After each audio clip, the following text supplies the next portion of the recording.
హి ఓం నమ శివాయ్. ఓం నమ శివాయ్. ఓం శ్రీ భద్రకాళీ సమేత వీరభద్రస్వామిని నమో నమః. మాతృ పితృభ్యో నమః.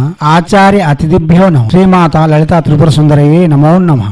శివశక్తి స్వరూపులారా, మనం వశీకరణ మంత్రములను విధిగా చెప్పుకుంటూ వస్తున్నాం. ఇప్పటికీ చాలా యోగములు మంత్రములు చెప్పి ఉన్నాం. ఇప్పుడు చెప్పబోయే మంత్రం చాలా శక్తివంతమైనది, సమ్మోహన భరితమైన మహామంత్రము. ఎటువంటి వారినైనా సరే సమ్మోహింపజేసి మన వశం చేయగల మహత్తరమైన మహాశక్తివంతమైన మంత్రము. ఈ మంత్రమునకు యథాశక్తి గ్రామ దేవతారాధన, ఇష్ట దేవతారాధన చేసుకుంటూ ఈ మంత్రమును ప్రత్యక్షంగా జపం చేసుకోవచ్చు. ఈ మంత్రంలో అమకం అన్న దగ్గర ఎవరిని వశం చేసుకోవాలనుకుంటున్నామో వారి మంత్రం, వారి పేరుని చేర్చి జపం చేయవలసి ఉంటుంది. ఈ మంత్రం చేసేవారు నిష్ఠతో ఉండాలి. కాళీమాత లేక కామదేవుని యొక్క పూజాది విధులు గావిస్తూ ఈ మంత్ర జపం చేయడం వలన విశేషమైన ఫలితం ఇవ్వగలదు. ఈ మంత్రం జపం చేసేటప్పుడు 16 రోజుల్లోగా 1,00,000 జపం చేయడం వలన విశేషమైన ఫలితం ఇవ్వగలదు. అదే సమయంలో 16 లవంగాలను ఒక గారం నాకు కట్టి అది మన నడుమునకు కట్టుకొని ఈ జపం పూర్తయిన తర్వాత ఆ లవంగాలను జాగ్రత్తగా తీసి ఉంచి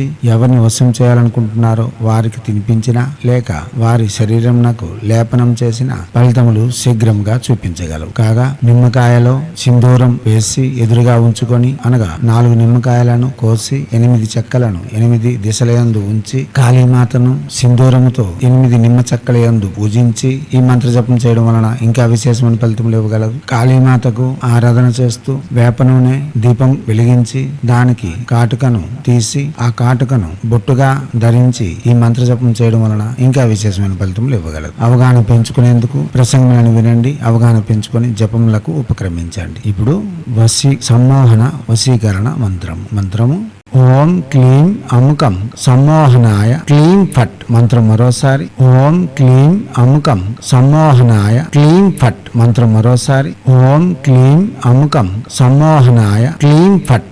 దివాత్మ స్వరూపులారా, ఇటువంటి మంత్రములు ప్రత్యక్షంగా జపం చేసుకొని ప్రతిఫలితములను పొంది మనకు వస్తున్న భయముల నుండి ఆపదల నుండి విముక్తి పొంది ఆనందకరమైన జీవితం కొనసాగించేందుకు మన హైందవ సనాతన ధర్మ ఋషులు మన కోసం అందించి ఉన్న అతి సౌమ్యదాయకమైన సహజమైన సాధనలు ఇవి. వీటిని ప్రతి వారు చేసుకోవచ్చు. ప్రయత్నపూర్వకంగా చేసి ప్రఖ్యాతిగాంచిన ఫలితములు పొంది ఉన్నతమైన జీవితం గడుపుకునేందుకు తమ వంతుగా నిర్మాణాలు చేసుకుంటారని ఆశిస్తూ హైందవ సనాతన ధర్మ ఋషులు మనకు అందించిన విద్యలు వినియోగించుకోవడంలోను భారతీయ సంస్కృతి సాంప్రదాయాలు కాపాడడంలో ముందంజలో ఉంటూ మన ఆచారాల యొక్క గొప్పతనాన్ని ప్రపంచానికి వెలుగెత్తి చాటేందుకు మనవంతుగా కృషి చేయాలని కోరుతూ ఎప్పుడూ మీ సేవలో రత్నశ్రీ హిందూ సేవ సమాజ్ ఆచార్య భీమ్ సింగ్ రవికుమార్ ఆఫ్ నిఖిలానంద సాగర్ మహారాజ్.